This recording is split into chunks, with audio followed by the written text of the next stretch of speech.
നാമകീർത്തനത്തിലേക്ക് സ്വാഗതം.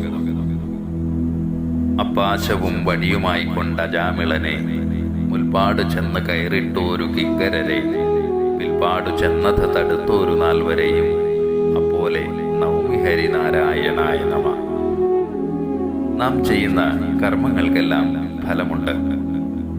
ചില ഫലങ്ങൾ നമുക്ക് തിരിച്ചറിയാനാകും, ചിലത് നാം തിരിച്ചറിയാതെയും പോകും.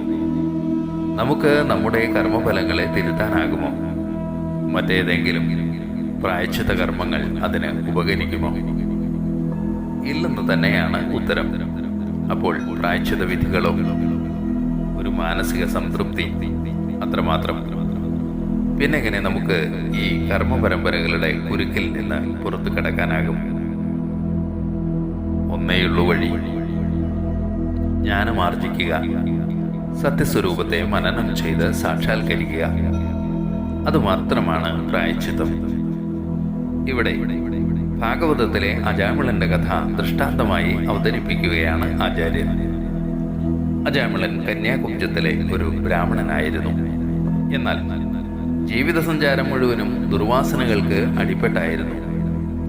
അയാൾക്ക് ഭഗവത് ഭക്തി ഉണ്ടായിരുന്നില്ല. 10 മക്കളുള്ള അജാമിളന്റെ ഇളയ മകന് പേര് നാരായണൻ എന്നായിരുന്നു. അജാമിളന്റെ മരണസമയം എടുത്തപ്പോൾ യമകിങ്കരന്മാർ പാശവും വടിയും ഒക്കെയായി അദ്ദേഹത്തിനരികിലെത്തി. ഭയന്നു അജാമിളൻ. അയാൾ ഉടനെ തന്റെ മകനായ നാരായണനെ വിളിച്ചു. ആ വിളി പക്ഷേ ശ്രീഹരി കേട്ടു. ഉടൻ തന്നെ 4 വിഷ്ണുദൂതന്മാർ അവിടെ എത്തി അജാമിളനെ രക്ഷിച്ചു എന്നാണ് കഥ. ഇവിടെ അജ്ഞതയിൽ ആണ് എങ്കിലും നാരായണ സ്മൃതി കൊണ്ടാണ് അജാമിളന് രക്ഷ നേടാനായത്. ഇതാണ് ഭഗവത് നാമത്തിന്റെ മഹിമ. നിന്ദിച്ചോ വന്ദിച്ചോ ആർക്കും ജപിക്കാം ഹരിനാമം. ഭഗവാൻ അത് കേൾക്കാതിരിക്കില്ല. ഒരു ജീവിതം കൊണ്ട് നാം ആർജിച്ചു കൂട്ടുന്ന കർമ്മഫലങ്ങളെ എല്ലാം ഒരു പരിധിവരെ അതിന് തടയാനാകും.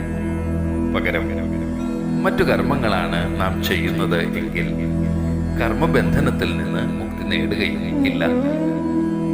അജാമിളനിലുള്ള പൂർവ സംസ്കാരമാണ് ഒരുപക്ഷെ നിർണായകമായ നിമിഷത്തിൽ ഹരിസ്മരണയിലേക്ക് നയിച്ചത്. നമുക്കെല്ലാമുള്ള ജീവിത പാഠമാണിവിടെ ആചാര്യൻ പറഞ്ഞു തരുന്നത്. ഹരിയുടെ നാമം ആവോളം ജപിക്കുക. നാരായണൻ എത്താതിരിക്കില്ല.